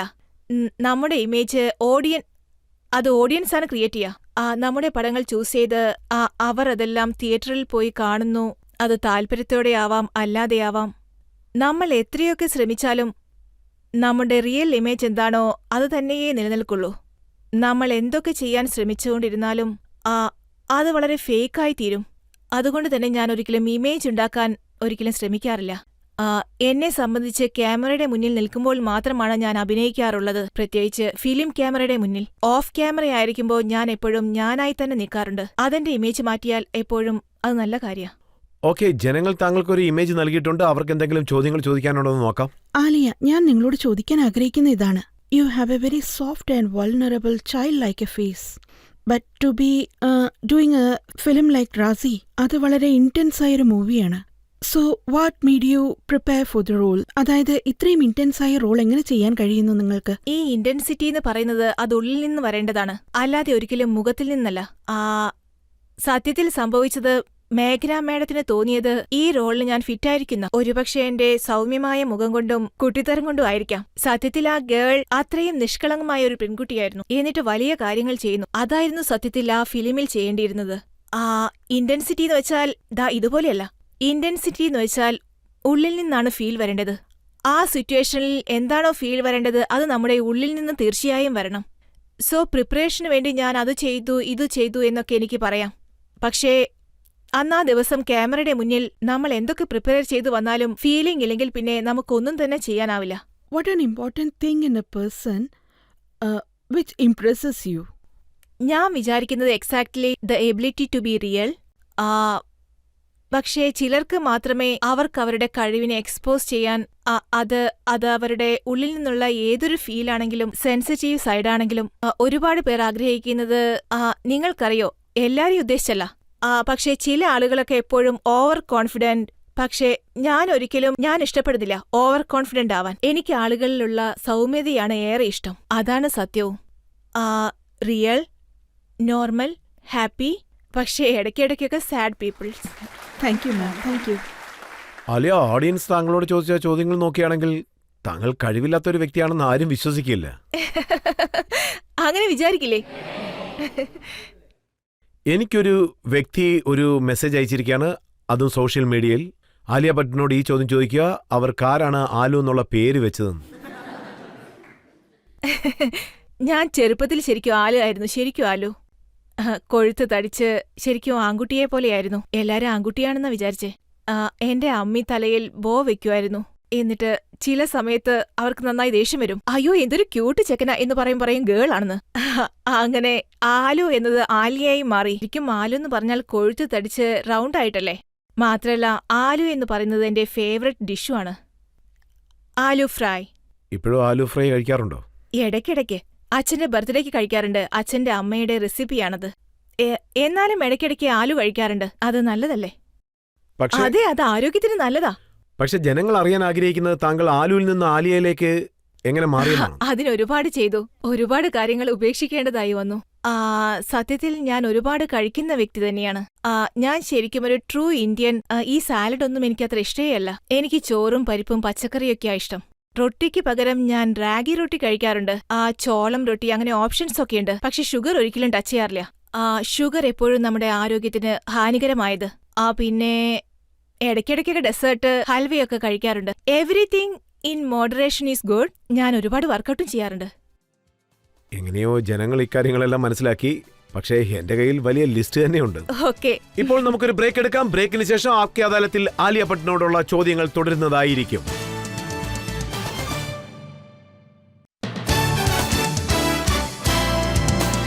Welcome back. ആപ്കി അദാലത്തിൽ ആലിയ ഭട്ടിന് മേലുള്ള അടുത്ത കുറ്റാരോപണം. ഫിലിം സ്റ്റാർ ആലിയ ഭട്ടിന് മേലുള്ള കുറ്റാരോപണം ഇവർക്ക് രഹസ്യം സൂക്ഷിക്കാൻ അറിയില്ല എന്നുള്ളതാണ്. ആലിയ, താങ്കളുടെ ഒരു ഇന്റർവ്യൂ ഞാൻ കണ്ടിരുന്നു. അതിൽ താങ്കൾ പറയുന്നത് താങ്കളുടെ അമ്മ ലേറ്റ് നൈറ്റ് പാർട്ടിക്കൊന്നും താങ്കളെ അയക്കില്ലെന്നാണ്. എല്ലാ അമ്മമാരെ പോലെ അതിപ്പോഴല്ല. ഞാൻ കുറച്ച് യങ്ങായിരുന്നപ്പോൾ, അല്ല ഇപ്പോഴും യങ് തന്നെയാ. അപ്പോ കുറച്ചുകൂടി യങ്ങായിരുന്നു. ഞാൻ പാർട്ടിക്ക് വേണ്ടി പുറത്തു പോയാൽ അമ്മയ്ക്ക് തീരെ ഇഷ്ടായിരുന്നില്ല. എന്നെ കുറിച്ച് എപ്പോഴും വറീഡായിരിക്കും. വീട്ടിൽ നിന്ന് പുറത്തുപോയി അധിക നേരം ചെലവഴിക്കാൻ പാടില്ല. സത്യത്തിൽ അത് നല്ല കാര്യം തന്നെയാ. ഒരു യങ് ഗേൾ എപ്പോഴും ഡിസിപ്ലിൻ ആയിരിക്കണമെന്ന് അമ്മ ആഗ്രഹിച്ചിരുന്നു. ദിവസവും വേഗം ഉറങ്ങി നല്ല ഗേളായിരിക്കണമെന്ന് ആഗ്രഹിച്ചത്. അതുപോലെ മഹേഷ് ഭട്ട് വരുന്ന ആൺപിള്ളേരെ പ്രത്യേകം ശ്രദ്ധിക്കുമെന്നും കേട്ടു. ആൺപിള്ളേരെ ശ്രദ്ധിക്കുന്നോ? അല്ല, ആലിയെ കാണാൻ വരുന്നവരെ പ്രത്യേകം ശ്രദ്ധിക്കുന്നു. അങ്ങനെയൊന്നും ശ്രദ്ധിക്കാറില്ല. എന്നാലും ഇങ്ങനെയൊന്ന് നോക്കും. അതിപ്പോഴും അങ്ങനെ തന്നെ. അതിനൊരിക്കലും മാറ്റം സംഭവിച്ചിട്ടില്ല. അച്ഛൻ എപ്പോഴും ഓരോ ദിവസം അച്ഛനായിരിക്കും. ഒരു ദിവസം ഞാൻ എന്റെ ഒരു ആത്മാർത്ഥ ഫ്രണ്ടിന് ഒരു നല്ല ഗിഫ്റ്റ് കൊടുത്തു. അതും ക്രിസ്മസ് ദിവസം. അന്നേരം അച്ഛൻ എന്നോട് ചോദിച്ചു, ഇതിനുവേണ്ടി നീ എത്ര പൈസ ചെലവാക്കിന്ന്. ഞാനപ്പ പറഞ്ഞു ഇതിനുവേണ്ടി ഞാൻ എത്ര ചെലവാക്കിന്നൊക്കെ. ആ സമയത്ത് അതിനുവേണ്ടി ഞാൻ ചിലവാക്കിയത് കുറച്ച് വലുതായിരുന്നു. അതേതാണ്ട് മസാജ് ചെയർ പോലെ. അത് കണ്ടപ്പോ അച്ഛൻ എന്നോട് ആവശ്യപ്പെട്ടു അച്ഛനും ഇതേപോലെ ഒന്ന് വേണമെന്ന്. അന്നേരം ഞാൻ പറഞ്ഞു, ഇതേപോലെയുള്ള ഗിഫ്റ്റ് ഞാൻ എങ്ങനെയാ തരാ അച്ഛനെന്ന്. അച്ഛനത് യൂസ് ചെയ്യാറില്ല, ബുക്ക് മാത്രമേ വായിക്കൂ. അതുകൊണ്ട് ഞാനന്ന് ചെയ്തത് എന്റെ ക്രെഡിറ്റ് കാർഡ് അദ്ദേഹത്തിന്റെ അക്കൗണ്ടിൽ അറ്റാച്ച് ചെയ്തു കൊടുത്തു. അവർക്ക് എപ്പോഴൊക്കെ തോന്നുന്നോ അപ്പോഴെല്ലാം എന്റെ ക്രെഡിറ്റ് കാർഡിൽ വാങ്ങുന്നതിന് വേണ്ടി മാത്രം. അതുകൊണ്ട് തന്നെ അച്ഛന് വേണ്ടിയുള്ള ബുക്ക് എപ്പോഴും ലൈഫ് ലോങ് ഞാൻ തന്നെയാ വാങ്ങിക്കൊടുക്കുക. വളരെ നല്ല ഗിഫ്റ്റ്. പക്ഷേ ഇത് കോമ്പറ്റീഷൻ കൊണ്ട് മാത്രം സംഭവിച്ചു. കാരണം അച്ഛന് കൊടുക്കുന്നതിനേക്കാൾ കൂടുതൽ വിലയിൽ മറ്റാർക്കെങ്കിലും ഗിഫ്റ്റ് വാങ്ങിക്കൊടുത്തതുകൊണ്ട്. അച്ഛനെന്ന് പറയുകയും ചെയ്തു, ഞാൻ നിന്റെ അച്ഛനാ, മോസ്റ്റ് ഇമ്പോർട്ടന്റ് പേഴ്സൺ. അതായത് അച്ഛൻ ഇത്രത്തോളം ശ്രദ്ധിക്കുന്നു, അമ്മ പാർട്ടിക്കൊന്നും അയക്കുന്നില്ല. എന്നിട്ടും നിങ്ങളുടെ സീക്രട്ട് എങ്ങനെയാണ് ലീക്ക് ഔട്ട് ആകുന്നത്? ദിവസവും ന്യൂസ് പേപ്പറിൽ വരുന്നു ഇവരുടെ ഫ്രണ്ട്ഷിപ്പ് അവരുടെ ഫ്രണ്ട്ഷിപ്പ് എന്ന്. അത് മാത്രം എങ്ങനെ പുറത്തു വരുന്നു? സീക്രട്ട് ഞാനത് സീക്രട്ട് ഔട്ട് എന്നൊന്നും പറയാൻ ഉദ്ദേശിക്കുന്നില്ല. എന്റെ സീക്രട്ട് വേറെ ആരെങ്കിലും ലീക്ക് ചെയ്ത് ഔട്ടായാൽ അത് സീക്രട്ട് ഔട്ടായി എന്ന് പറയാം. ഞാനതിന് സ്പെക്കുലേഷൻ എന്ന് പറയും. ചിലത് സത്യം, ചിലത് സത്യമല്ല. അപ്പോ കരൺ ജോഹർ പറയുന്നു നിങ്ങൾ എല്ലാ സീക്രട്ടും അദ്ദേഹത്തിനോട് ഷെയർ ചെയ്യുന്നു. കരണിനോടെല്ലാം പറയാറുണ്ട്. അല്ല, ഞാൻ എല്ലാ കാര്യങ്ങളും എല്ലാവരോടും പറയാറുണ്ട്. ആരോടും ഹൈഡ് ചെയ്യാറില്ല. ഞാൻ എല്ലാ കാര്യങ്ങളും പറയും. അല്ല, ഞാൻ എന്താ വിചാരിക്കുന്നതെന്ന് വെച്ചാ ഒന്നും എനിക്ക് ഹൈഡ് ചെയ്യാനായിട്ടില്ല. അതായത് ബാത്റൂം കതക് അടയ്ക്കുന്നത് മാത്രം. അതല്ലാതെ വേറൊന്നും എനിക്ക് ഹൈഡ് ചെയ്യാനായിട്ടില്ല. ഞാൻ തികച്ചും ഒരു ഓപ്പൺ ബുക്കാണ്. പക്ഷേ എന്റെ പേഴ്സണൽ ലൈഫിനെ കുറിച്ച് ആരെങ്കിലും സംസാരിച്ചാൽ അതെനിക്ക് തീരെ ഇഷ്ടമല്ല. പക്ഷെ പേപ്പറിലൊക്കെ വരുന്നുണ്ടല്ലോ ചില സമയത്ത് വരുൺ ധവാനെ കുറിച്ച്, പിന്നെ സിദ്ധാർത്ഥ് മൽഹോത്രയെ കുറിച്ച്. മാഗസിനിൽ, സോഷ്യൽ മീഡിയയിൽ, പേപ്പറിൽ. പക്ഷെ എന്നെ സംബന്ധിച്ച് അത് സത്യമല്ലെങ്കിൽ അതൊരിക്കലും എന്നെ ബാധിക്കാറില്ല. ഞാൻ എപ്പോഴും അത് കേട്ടാൽ വളരെ കൂളായിട്ടായിരിക്കാറുള്ളത്. പക്ഷേ അതൊരു പക്ഷേ സത്യമാണെങ്കിൽ ഞാൻ എന്തായാലും റിയാക്ട് ചെയ്തിരിക്കും, അത് ഉറപ്പാ. അല്ലാതെ എന്തെയ്യാ? അപ്പൊ ഏതാണ് സത്യം ഏതാണ് കള്ളമെന്ന് ഞങ്ങൾ എങ്ങനെ മനസ്സിലാക്കും? അതാണല്ലോ ഇമ്പോർട്ടന്റ് ആയ കാര്യം. ഞാനൊന്നും തന്നെ നേരിട്ട് അക്സെപ്റ്റ് ചെയ്യാറില്ല. മാത്രമല്ല ഒന്നും തന്നെ ഡിനൈ ചെയ്യാറില്ല. അല്ല, ഈ ഡിനൈ ചെയ്യാന്ന് വെച്ചാ ഒരുപക്ഷെ അത് സത്യമല്ലെങ്കിൽ ഞാൻ ഡിനൈ ചെയ്യും. പക്ഷേ ആലിയ കോംപ്ലിക്കേറ്റ് ചെയ്യുന്ന പോലെ ഉണ്ടല്ലോ. ഒരുപക്ഷെ അത് വലിയൊരു തെറ്റാണെങ്കിൽ ഞാനത് അമേരിക്കയിലേക്ക് ഷിഫ്റ്റ് ആവുന്നു എന്നൊക്കെ ആരെങ്കിലും പറയുകയാണെങ്കിൽ ഞാനത് ഡിനൈ ചെയ്യും. ഒരുപക്ഷെ വേറെ ആരെങ്കിലും, ആലിയ ഞങ്ങളിങ്ങനെ കേട്ടിരുന്നു, നിനക്ക് ഒരു പയ്യനുമായി റിലേഷൻഷിപ്പ് ഉണ്ട്. അല്ല, ശരിക്കും ഉണ്ടെങ്കിൽ ഞാൻ ഒരിക്കലും ഇല്ലാന്ന് പറയില്ല. ഞാൻ ഒരിക്കലും ആക്സെപ്റ്റ് ചെയ്യില്ല. ഇപ്പോഴൊക്കെ നോക്കുകയാണെങ്കിൽ ഇദ്ദേഹത്തിനോടൊപ്പമാണ് താങ്കളുടെ ഫോട്ടോകൾ കൂടുതലായിട്ടും വരുന്നത്. റിസർച്ച് ചെയ്തു നോക്കുമ്പോൾ ഇദ്ദേഹത്തിനോടൊപ്പമാണ് ഇപ്പോൾ കൂടുതൽ ഫോട്ടോകളും വരുന്നത്. ഇദ്ദേഹം ആരാണ്? അല്ല, പയ്യൻ ആരാ? രൺബീർ കപൂർ.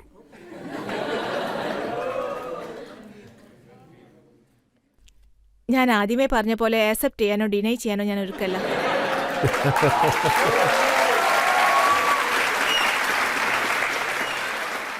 ഞാൻ എന്താണ് ചോദിക്കാൻ വന്നതെന്ന് വെച്ചാൽ താങ്കൾ ഇദ്ദേഹത്തിനോട്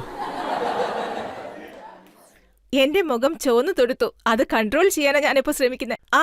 ആക്ച്വലി ഞാൻ താങ്കളോട് ചോദിക്കാൻ വന്നത് ഇദ്ദേഹത്തിനോടൊപ്പം താങ്കൾ ഒരു സിനിമ അഭിനയിക്കുന്നുണ്ട്, അതിന്റെ വർക്കൊക്കെ എങ്ങനെ പോകുന്നെന്ന്. നിങ്ങൾ അങ്ങനെ ചോദിച്ചേയില്ല.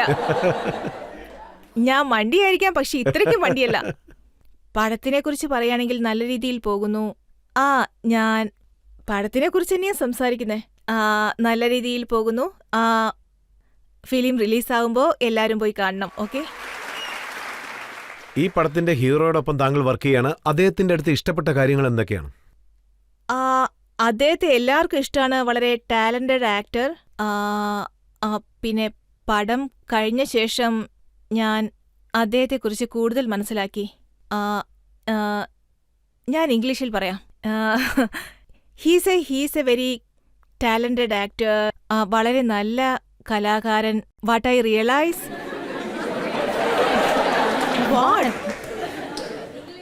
English, sorry.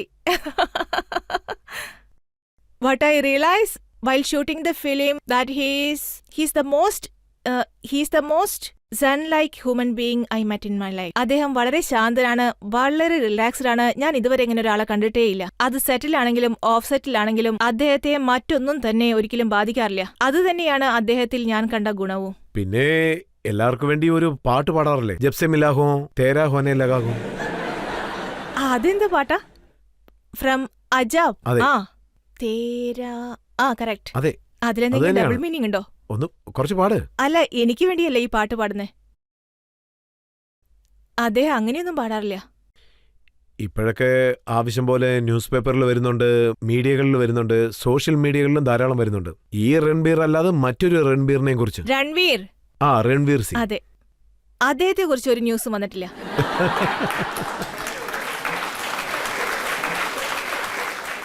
അലിയോട് ആർക്കെങ്കിലും എന്തെങ്കിലും ചോദ്യം ചോദിക്കാനുണ്ടോ? ചോദിക്കൂ. നിങ്ങൾ സക്സസ്ഫുൾ മൊമെന്റിൽ എത്തിക്കഴിഞ്ഞു. അതിലേക്ക് എത്താനായുള്ള secret mantra I want. Please എനിക്ക് എന്തെങ്കിലും ഒരു സജഷൻ തരൂ. ഞാൻ എങ്ങനെയാണ് അവിടെ എത്തുക? റിജിത് സർ നിൽക്കുന്ന പൊസിഷനിൽ.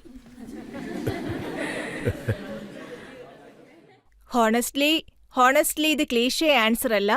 പക്ഷേ സത്യത്തിൽ എനിക്കൊരു സീക്രട്ട് മന്ത്രയും അറിയില്ല. അതേപോലെ ഞാൻ ഒറ്റയടിക്ക് വിജയം കൈവരിച്ചവളാണെന്ന് പറയാനും കഴിയില്ല. എന്നെ സംബന്ധിച്ച് ഞാൻ ഇപ്പോഴാണ് തുടങ്ങിയിരിക്കുന്നതെന്ന് പറയാം. ഒബ്വിയസ്ലി ഹാർഡ് വർക്ക് വളരെ ഇമ്പോർട്ടന്റാ. അതല്ലാതെ മറ്റൊരു സീക്രട്ട് മന്ത്രവും ഇല്ല. ഒരുപക്ഷെ നിങ്ങളുടെ മനസ്സിൽ എന്തെങ്കിലും തീവ്രമായ സ്വപ്നങ്ങളുണ്ടെങ്കിൽ, നിങ്ങൾ അതെപ്പോഴും സ്വപ്നം കാണുകയാണെങ്കിൽ തീർച്ചയായും ആ സ്വപ്നം നടന്നിരിക്കും. Thank you so much. You are really adorable, Alia. Thank you. Like you, your voice also very nice. I just want to listen to your song that मैं तेनु समझावा क्यों. Please.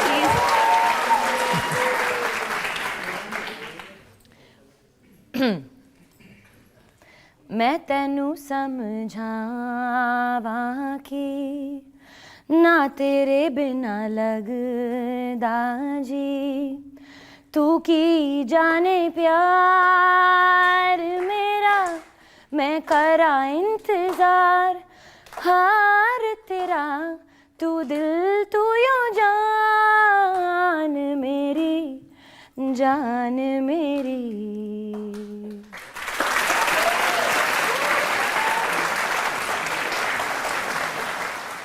ഇപ്പോൾ നമുക്കൊരു ബ്രേക്ക് എടുക്കാം. ബ്രേക്കിന് ശേഷം ആപ്കെ അദാലത്തിൽ ആലിയ ഭട്ടിനോടുള്ള അടുത്ത ചോദ്യം നമ്മൾ കേൾക്കുന്നതായിരിക്കും. There is no fixed formula. നിങ്ങൾ എന്തുകൊണ്ടാ സക്സസ്ഫുൾ ആയിരിക്കുന്നതെന്ന്. ആ ഓപ്പർച്യൂണിറ്റി ഒരുപക്ഷെ എനിക്ക് മുൻപേ കിട്ടിയിരിക്കാം. ഒരുപക്ഷെ ഓപ്പർച്യൂണിറ്റി വേഗം കിട്ടാനുള്ള കാരണം എനിക്ക് മഹേഷ് ഭട്ടിന്റെ മകളായതുകൊണ്ടാവും. Welcome back. ആപ്കെ അദാലത്തിൽ ഇന്നത്തെ നമ്മുടെ guest film star Alia Bhatt. Aapke അദാലത്തിലെ അടുത്ത കുറ്റാരോപണം. ആപ്കി അദാലത്തിൽ ഫിലിം സ്റ്റാർ ആലിയ ഭട്ടിന്റെ മേലുള്ള കുറ്റാരോപണം ഇവർക്ക് തോൽവി അംഗീകരിക്കാൻ സാധിക്കില്ല എന്നുള്ളതാണ്. ഇക്കാര്യം സത്യമാണോ ആലിയ? കുട്ടിക്കാലം മുതലേ താങ്കൾ ഏതൊരു കാര്യവും സ്കൂളിലാണെങ്കിലും ശരി തോറ്റുപോയാൽ കരയുമെന്ന്.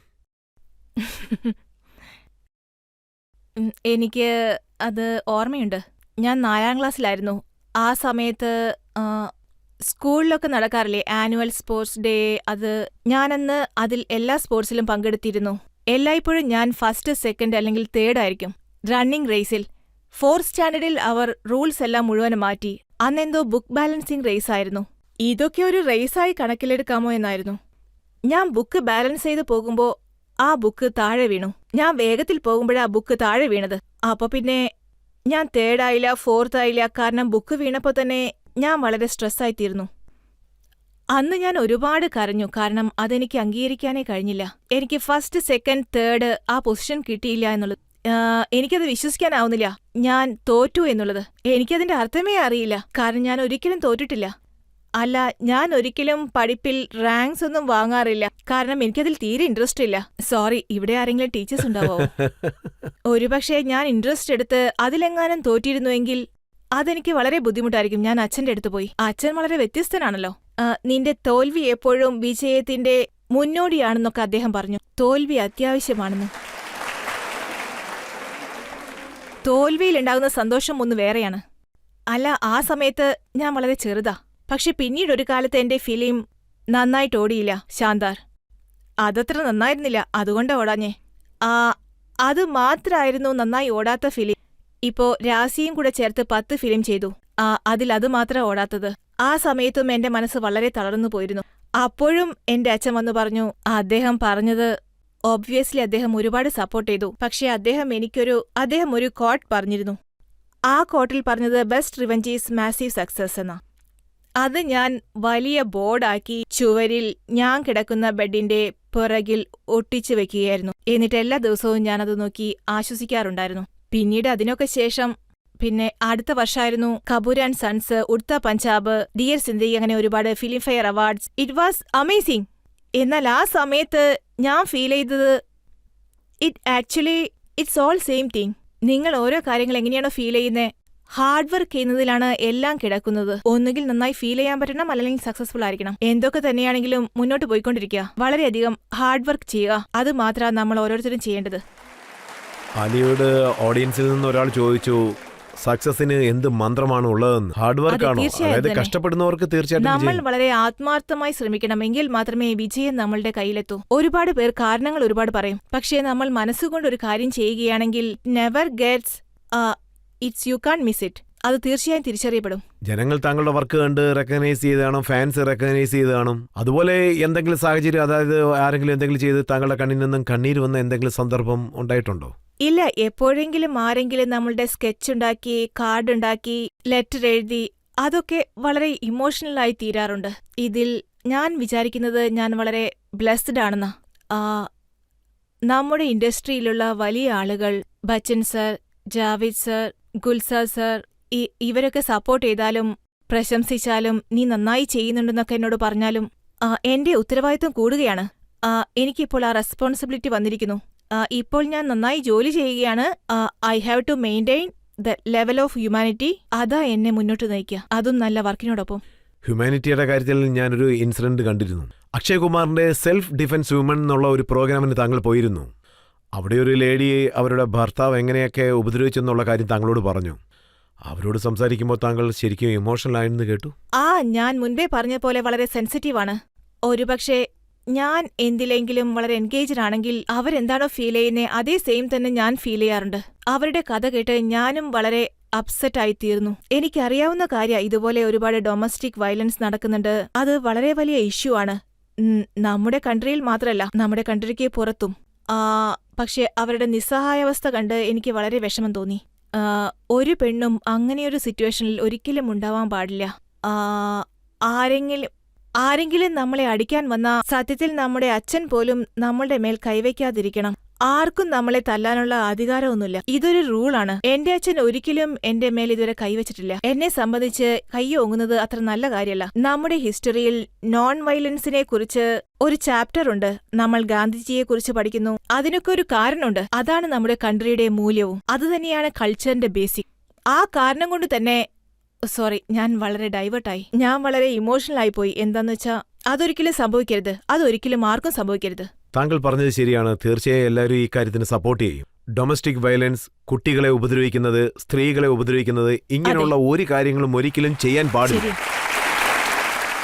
നമ്മുടെ സൊസൈറ്റിയിൽ എന്താ സംഭവിക്കുന്നതെന്ന് വെച്ചാൽ, ഒരാൾ എന്തെങ്കിലും ഒന്ന് പുതിയതായിട്ട് സ്റ്റാർട്ട് ചെയ്യണമെന്ന് ആരംഭിച്ചാൽ വലിയ അളവിന് ആ സൊസൈറ്റി തന്നെ അത് തടുക്കത്തുള്ളൂ. അതായത് എന്തുകൊണ്ടാണ് അത് അലോ ചെയ്യാത്തതെന്ന് വെച്ചാൽ, കാരണം അവരെ കൊണ്ട് അത് ചെയ്യാൻ പറ്റാത്തതുകൊണ്ടായിരിക്കും ചിലപ്പോൾ. ഒരു എക്സാമ്പിൾ പറയൂ. ഫോർ എക്സാമ്പിൾ, ഇപ്പോൾ ഞങ്ങൾ ഡാൻസ് ചെയ്യണമെന്ന് വിചാരിക്കുകയാണ്. എസ്പെഷ്യലി ഗേൾസ് ഡാൻസ് ചെയ്യണമെങ്കിൽ, പെണ്ണുങ്ങൾ ഡാൻസ് ചെയ്യണമെന്ന് ആഗ്രഹിക്കുന്ന സമയത്ത് സൊസൈറ്റി ഒരിക്കലും അതിനെ സപ്പോർട്ട് ചെയ്യത്തില്ല.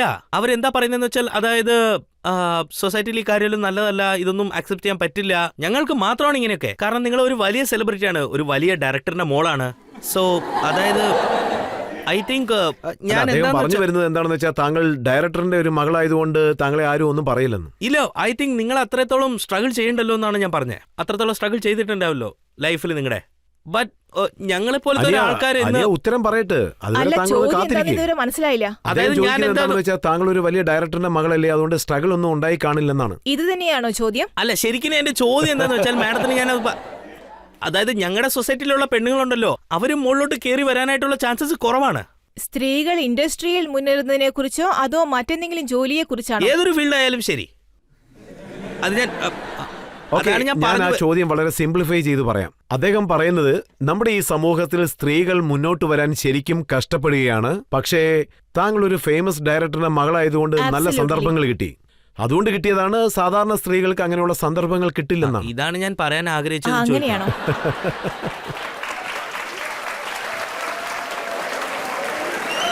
നിങ്ങൾ ചോദിച്ച ആ ചോദ്യം എനിക്ക് തെറ്റിട്ടില്ലെങ്കിൽ അങ്ങനെ എന്തുകൊണ്ട് നടക്കുന്നു, നടക്കാൻ പാടില്ലാത്തതല്ലേ എന്ന് എന്നോട് ചോദിക്കുകയാണോ? അതെ, അതന്നെ. അത് തീർച്ചയായും തെറ്റാണ്. ഒരിക്കലും നടക്കാൻ പാടില്ലാത്ത കാര്യ.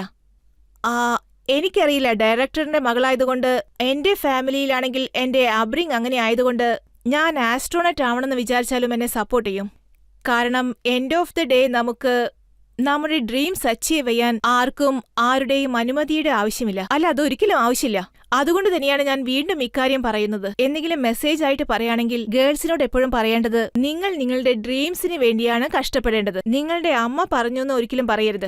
അമ്മയുടെ ആഗ്രഹം അതായതുകൊണ്ട് ഞാൻ അത് ചെയ്തു എന്നൊരിക്കലും പറയരുത്. അതുകൊണ്ട് മറ്റുള്ള കാര്യങ്ങൾ കേൾക്കാൻ പാടില്ലെന്നല്ല, നിങ്ങളുടെ ഡ്രീമിന് വേണ്ടി പരിശ്രമിക്കണം. നമ്മൾ വീട്ടിലിരുന്നു കൊണ്ട് അതാവണം ഇതാവണമെന്ന് പറയല്ല വേണ്ടത്. നമ്മൾ തീർച്ചയായും അതിനുവേണ്ടി ശ്രമിക്കണം. പിന്നെ മറ്റൊരു കാര്യം പറയാനുള്ളത്, ആരെങ്കിലും അതിന് തടസ്സായാൽ നിങ്ങൾ ധൈര്യമായി ചെന്ന് അവർക്കുള്ള മറുപടി കൊടുക്കണം. എനിക്ക് ചെയ്തേ പറ്റൂന്ന് അവരോട് തുറന്നു പറയണം.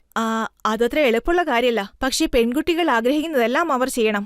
അത് ഡാൻസിംഗ് ആണെങ്കിലും ഓട്ടമത്സരാണെങ്കിലും അവർ എന്താണോ ആഗ്രഹിക്കുന്നത് അത് ചെയ്തിരിക്കണം. നിങ്ങൾക്കുള്ള ഉത്തരം കിട്ടിയെങ്കിൽ നമുക്ക് അടുത്ത ചോദ്യത്തിലേക്ക് പോവാം. യഥാർത്ഥത്തിൽ ജനങ്ങൾ കൂടുതൽ ചോദിക്കാൻ ആഗ്രഹിക്കുന്നത്, പ്രത്യേകിച്ചും സ്ത്രീകൾ, ഞങ്ങൾക്ക് എങ്ങനെ ആലിയ ഭട്ടാകാൻ സാധിക്കും? അതായത് ഞങ്ങൾക്കും ആലിയയെ പോലെ സക്സസ്ഫുൾ ആകണമെന്ന്. അല്ല, എനിക്ക് പറയാനുള്ളത് ആലിയയെ പോലെയാകാൻ ആരും ശ്രമിക്കരുത് എന്നാ. കാരണം എല്ലാവർക്കും അവരുടേതായ ഐഡന്റിറ്റി ഉണ്ട്, അവരുടെ ഓൺ പേഴ്സണാലിറ്റി ഉണ്ട്. അതുകൊണ്ട് എപ്പോഴും ബെറ്റർ ആയിരിക്കാനാണ് ഓരോരുത്തരും ശ്രമിക്കേണ്ടത്. അതാണ് ശരി. അതുകൊണ്ട് തന്നെ ഞാൻ പറയുന്നത്, ഫിക്സ് ഫോർമുല. ഇക്കാരണം കൊണ്ടാണ് ഞാൻ സക്സസ്ഫുൾ ആയെന്ന്. ആ ഓപ്പർച്യൂണിറ്റി എനിക്ക് വളരെ വേഗത്തിൽ കിട്ടിയതുകൊണ്ടാണ്, ഫസ്റ്റ് ഓപ്പർച്യൂണിറ്റി എനിക്ക് കിട്ടിയതുകൊണ്ട് മാത്രമാണ് ഞാൻ മഹേഷ് ഭട്ടിന്റെ മകൾ. ജനങ്ങൾക്ക് എന്നെ അറിയാം. പക്ഷേ അതുകൊണ്ട് മാത്രം എനിക്കൊരിക്കലും മുന്നോട്ട് പോകാൻ കഴിയില്ല. ഞാൻ ഏകദേശം 13 പടങ്ങൾ ചെയ്തു. ഡയറക്ടേഴ്സ് എന്റെ അടുത്ത് വരുമ്പോൾ ഞാനത് തമാശയായി കണ്ട് ഒരു ഉത്തരവാദിത്വവും ഇല്ലാതെ പെരുമാറിയാൽ അവർ ഒരിക്കലും എന്നെ അന്വേഷിച്ചു വരില്ലായിരുന്നു. സത്യം പറഞ്ഞാൽ hard work is the most important thing. പിന്നെ നമ്മുടെ ഇൻഡസ്ട്രിയിൽ ഒരു കാര്യം പറയാറില്ലേ, എക്സ് ഫാക്ടർ. അതൊരിക്കലും എനിക്ക് മനസ്സിലാക്കാൻ കഴിയാത്ത കാര്യ. അതും സത്യത്തിൽ ഒരു വലിയ ഫാക്ടറാ. അതെന്താന്ന് പോലും എനിക്കറിയില്ല, പക്ഷെ വലിയ ഫാക്ടർ തന്നെയാ. എന്തെങ്കിലും മനസ്സിലാക്കും. അതൊരിക്കലും മനസ്സിലാവില്ല. We are seeing you from Shehnaya to Utta Punjab. And it is a very diverse role. അതിലൂടെ നിങ്ങളുടെ പേഴ്സണൽ ജീവിതത്തിൽ എന്തെങ്കിലും വ്യത്യാസം വന്നിട്ടുണ്ടോ? നിങ്ങൾക്ക് എന്തെങ്കിലും വളർച്ചകൾ എവറി സംഭവിച്ചോ? Character has change me some way or other. But the end of the day എന്റെ വർക്ക് കൊണ്ട് എഫക്റ്റഡ് ആവാതിരിക്കാൻ ഞാൻ ശ്രമിക്കാറുണ്ട്. ഞാൻ വിശ്വസിക്കുന്നത് the best way to be is to know that work you be serious about our but you don't take self you seriously. നിങ്ങളുടെ ജോലി ജീവിതത്തിലെ ഒരു ഭാഗം മാത്രമാണ്. അത് ജീവിതമായി മാറരുത്. അതിനും അപ്പുറം നമ്മൾ ബന്ധുക്കളായും സുഹൃത്തുക്കളായി ഇടപഴകി. ഞാൻ വീട്ടിലേക്ക് പോയ ആലിയ ഭട്ടല്ല, ആലു ആയിട്ടാണ് മാറാറുള്ളത്. നിങ്ങൾ എപ്പോഴും ബബ്ലിയാണ്. ഐ എം ഓൾവേസ് ബബ്ലി, പക്ഷെ ഒരിക്കലും ബബ്ലി ആയിരിക്കില്ല. എനിക്ക് ആലു ആണ് ആയിരിക്കേണ്ടത്. ഈ ആർട്ടിസ്റ്റിനോട് ആക്ട് ചെയ്യണമെന്ന് വല്ല ആഗ്രഹവും താങ്കൾക്കുണ്ടോ? ആൾറെഡി താങ്കൾ ഷാരൂഖ് ഖാനോടൊപ്പം ആക്ട് ചെയ്തു, രൺബീറിനൊപ്പം ആക്ട് ചെയ്തു. അങ്ങനെ ഏതെങ്കിലും ഒരു സ്റ്റാറിനൊപ്പം ആക്ട് ചെയ്യണമെന്ന് വല്ല ആഗ്രഹം? എനിക്ക് അങ്ങനെയുള്ള ലിസ്റ്റ് ഒരുപാടുണ്ട്. എനിക്ക് എല്ലാവരോടും വർക്ക് ചെയ്യണമെന്ന് ആഗ്രഹമുണ്ട്, എല്ലാ ഡയറക്ടേഴ്സിനോടൊപ്പം. പക്ഷെ ഒരുപാട് വർക്ക് ചെയ്യാൻ ആഗ്രഹിക്കുന്നത് മിസ്റ്റർ ബച്ചൻ. അതിപ്പോ നിറവേറാൻ പോവുകയാണ്. ഇപ്പൊ ഞങ്ങൾ ബ്രഹ്മാസ്ത്രയിൽ ഒരുമിച്ച് വർക്ക് ചെയ്യാൻ തുടങ്ങുന്നു. അത് അയൺ മുഖർജിയാണ് ഡയറക്ട് ചെയ്യുന്നത്. രൺവീർ അഭിനയിക്കുന്നു. അതിൽ ബച്ചൻ സാറുണ്ട്. ഐ എം ജസ്റ്റ് വെയിറ്റിംഗ് അവരോടൊപ്പം വർക്ക് ചെയ്യുന്നതിന്. പക്ഷെ ഞാനിത് വായിച്ചിരുന്നു, താങ്കൾക്ക് അമീർ ഖാൻ തഗ്സ് ഓഫ് ഹിന്ദുസ്ഥാനിൽ ഒരു റോൾ ഓഫർ ചെയ്തിരുന്നു, പക്ഷെ താങ്കൾ അത് റിജക്ട് ചെയ്തു. ശരിയല്ലേ? ഇല്ല, ഇതുപോലെ ഒരുപാട് പടങ്ങൾ വരും. ഇതുവരെയും അമീർ എനിക്കൊന്നും ഓഫർ ചെയ്തില്ല. അല്ല, അഭിനയിക്കാത്ത പടങ്ങളെക്കുറിച്ച് ഒന്നും പറയാൻ ആഗ്രഹിക്കുന്നില്ല. ചെയ്യണമെന്ന് ആഗ്രഹിക്കുന്ന വല്ല ഡ്രീം റോളും ഉണ്ടോ? നല്ലൊരു നെഗറ്റീവ് ക്യാരക്ടർ പ്ലേ ചെയ്യാൻ ആഗ്രഹിക്കുന്നു. അതായത് ഷാരൂഖ് ഖാൻ ഡറിൽ ചെയ്തില്ല, അതുപോലത്തെ. അതായത് രൺബീർ ഈ പത്മാവതി, അതേപോലെ തന്നെ. ഏതാണ്ട് നെഗറ്റീവ് ഉള്ള, നിങ്ങൾക്കറിയോ, ഏതാണ്ട് പുറത്ത് വെകിളിത്തരം കാണിച്ച് കലിയോടെ. മാം, നോർമലി സഹോദരങ്ങൾക്കിടയിൽ നിറയെ വഴക്ക് നടക്കാറില്ലേ? മാഡത്തിന് ഒരു സിസ്റ്റർ ഉണ്ട്, നിങ്ങൾക്ക് ഏജ് ഡിഫറൻസ് ഉണ്ട്, അങ്ങനെ എന്തെങ്കിലും വഴക്കുണ്ടാവാറുണ്ടോ? 5 വയസ്സിന്റെ ഡിഫറൻസ് ഉണ്ട്. പക്ഷേ ഇപ്പോൾ സമയം കിട്ടാറില്ല ഞങ്ങൾക്കിടയിൽ വഴക്കിടാൻ വേണ്ടിയിട്ട്. ഞങ്ങൾ ചെറുപ്പത്തിൽ ഒരുപാട് വഴക്കിടാറുണ്ട്, പിണങ്ങിയിരിക്കാറുണ്ട്. പക്ഷേ ഇപ്പോൾ എന്റെ ഹൃദയത്തിന്റെ ഒരു ഭാഗമായിരിക്കുകയാണ്. She is the important person to me. ഇപ്പോ ഞാൻ ഇറിറ്റേറ്റ് ആയാലും സ്ട്രെസ്ഡ് ആയാലും അവരോടൊപ്പം ഒരു 5 മിനിറ്റ് സ്പെൻഡ് ചെയ്താൽ എന്റെ മൂഡ് ആകെ ചേഞ്ചായി തീരും. ഞാൻ കരുതുന്നത് ഈ ലോകത്തിലെ ഏറ്റവും നല്ല സോൾ അവരാണെന്നാണ്. അവർ ശരിക്കും ഒരു ഏഞ്ചലിനെ പോലെ. സോ ഇപ്പൊ നിങ്ങൾക്ക് മനസ്സിലായി കാണില്ലേ എന്താ റിലേഷൻ എന്ന്. വളരെ നല്ല ബന്ധത്തിലാണുള്ളത്. ആലിയ, താങ്കളോട് ഞങ്ങൾ പല ചോദ്യങ്ങൾ ചോദിച്ചു. കുടുംബത്തിനെക്കുറിച്ച്, സിനിമയെക്കുറിച്ച്, കരിയറിനെക്കുറിച്ച്, ഇന്റലിജൻസിനെക്കുറിച്ച്, ഇങ്ങനെ ധാരാളം ചോദ്യങ്ങൾ ചോദിച്ചു. വളരെ മനോഹരമായ ഉത്തരം നൽകി, ഒന്നും മറച്ചു വെക്കാതെ കൃത്യമായി പറഞ്ഞു. ഇപ്പോൾ നമുക്കൊരു ബ്രേക്ക് എടുക്കാം. ബ്രേക്കിന് ശേഷം ആപ്കി അദാലത്തിൽ ഇന്നത്തെ നമ്മുടെ ജഡ്ജിയുടെ ജഡ്ജ്മെന്റ് എന്താണെന്ന് നമുക്ക് നോക്കാം.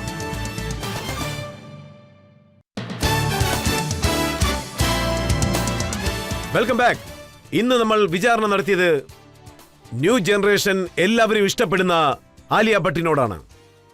നമ്മൾ ആലിയ ഭട്ടിനോട് സിനിമയെക്കുറിച്ച് ചോദിച്ചു, അവരുടെ കുടുംബത്തിനെക്കുറിച്ച് ചോദിച്ചു, അവരുടെ വർക്കിനെക്കുറിച്ച് ചോദിച്ചു, അവരുടെ പാഷനെക്കുറിച്ച് ചോദിച്ചു, അവരുടെ ഇമോഷണൽ കരച്ചിൽ, സന്തോഷം എല്ലാം ചോദിച്ചു.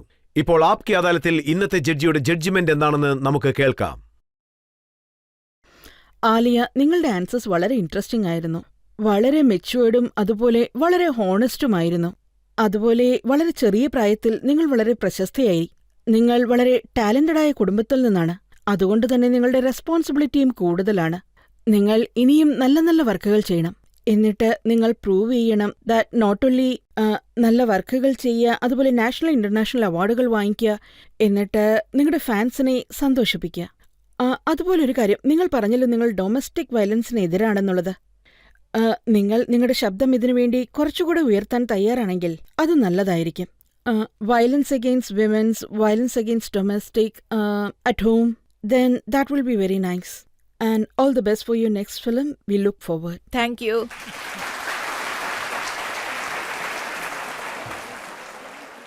ഞങ്ങളുടെ പ്രാർത്ഥനയും ആശംസകളും എല്ലാം ആലിയ ഭട്ടിന് എപ്പോഴും കാണും. ഈ ചെറിയ പ്രായത്തിനുള്ളിൽ തന്നെ നല്ല സിനിമകൾ ധാരാളം ചെയ്തിരിക്കുന്നു, മെസ്സേജ് നൽകുന്ന സിനിമകൾ ചെയ്തിരിക്കുന്നു. രാജ്യത്ത് നടക്കുന്ന പല ഇഷ്യൂസിലും അവർ കമ്മിറ്റ്മെന്റ് ആകാറുണ്ട്. ഇവർ ഇതുപോലെ കമ്മിറ്റ്മെന്റോടെ ഇനിയും ജോലി ചെയ്യണം, കൂടുതൽ കൂടുതൽ മുന്നേറണം. ജനങ്ങൾ ആലിയെ ഇഷ്ടപ്പെട്ടുകൊണ്ടേയിരിക്കും, ആ വിശ്വാസം എനിക്കുണ്ട്. ഈ വാക്കുകളോടുകൂടി ഈ ഷോ ഇന്ന് അവസാനിക്കുകയാണ്. അടുത്ത പ്രാവശ്യം പുതിയൊരു അതിഥിയോടൊപ്പം വീണ്ടും വന്ന് നിങ്ങളെ കാണുന്നതായിരിക്കും. നന്ദി, നമസ്കാരം.